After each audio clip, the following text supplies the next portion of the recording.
त्याही पेक्षा ते शरद पवारांच्या नंतर पवार कुटुंबाचे एक महत्त्वाचे कर्ते पुरुष होते.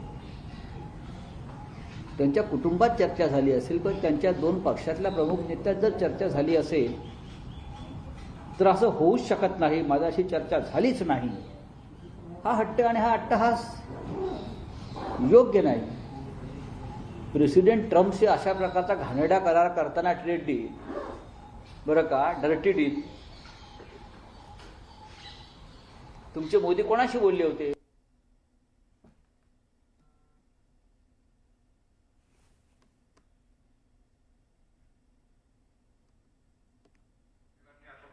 पवार कुटुंबात 3 दिवस शोक पाळण्याची परंपरा आहे.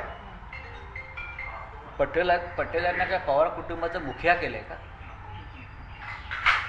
प्रफुल्ल पटेल यांना बघा, कुटुंबातला शोक म्हणजे विधींपुरता असतो. म्हणजे कोणते विधी करतात मला त्या पडायचं नाही, पण साधारण हिंदू संस्कृतीमध्ये 13 दिवसाचा शोक असतो. आपण 13 दिवसाचे साधारण शोक पाळतो. अर्थात शरद पवार ज्या विचारसरणीतून आलेले आहेत आम्ही सगळेच, त्याच्यामध्ये या कर्मकांडाला महत्त्व नाही.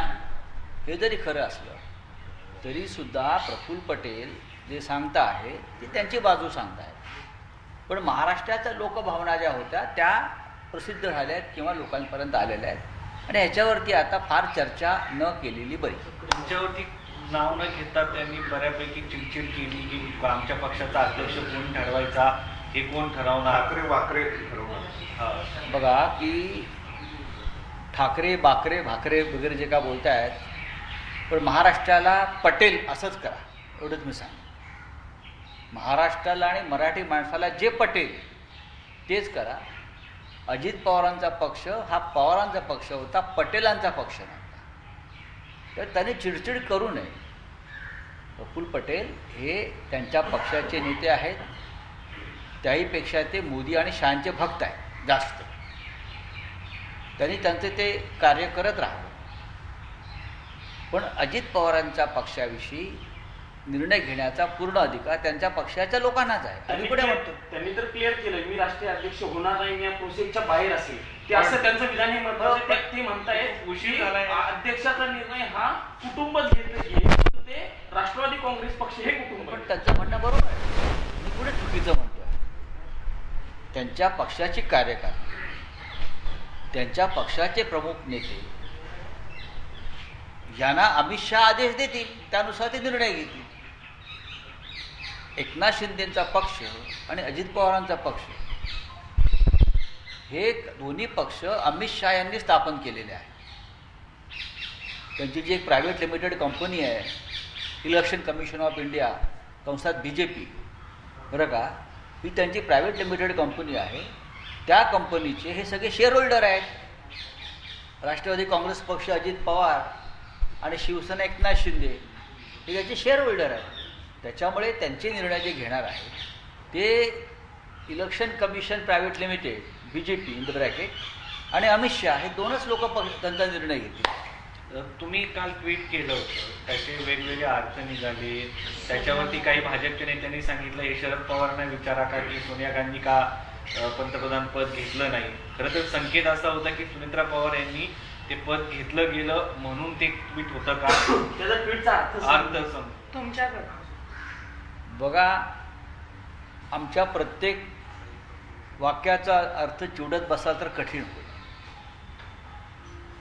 माझ्यासमोर ती एक बातमी आली, माझ्याकडे खूप जुनी माझ्याकडे रेफरन्सेस असतात, तर सहज म्हटलं लोकांना माहिती पडावं त्या काळात काय पिढी बदललेली, नव्या पिढीलाही कळलं पाहिजे की 40 वर्षापूर्वी 50 वर्षापूर्वी या देशामध्ये काय घडामोडी घडल्या होत्या.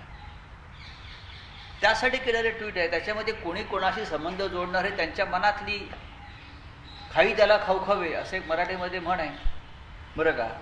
तुम्ही कशाला आवरून काढून एकमेकाशी अर्थ जुळवताय, चुकीचं आहे ते. सर, चंद्रपुरामध्ये उद्धव सर एक ऑडिओ क्लिप, अजित पवारांची ऑडिओ क्लिप आता काही 8:37 अजित पवारांनी संवाद साधलेला 1 मिनिटाची ती ऑडिओ क्लिप आहे. जर अपघात 8:42-43 ला घडला तर 5-6 मिनिटा अगोदर दादा विमानातून संवाद साधताय. आता मी कसं काय त्याच्यावरती बोलणार, या तांत्रिक गोष्टी आहेत.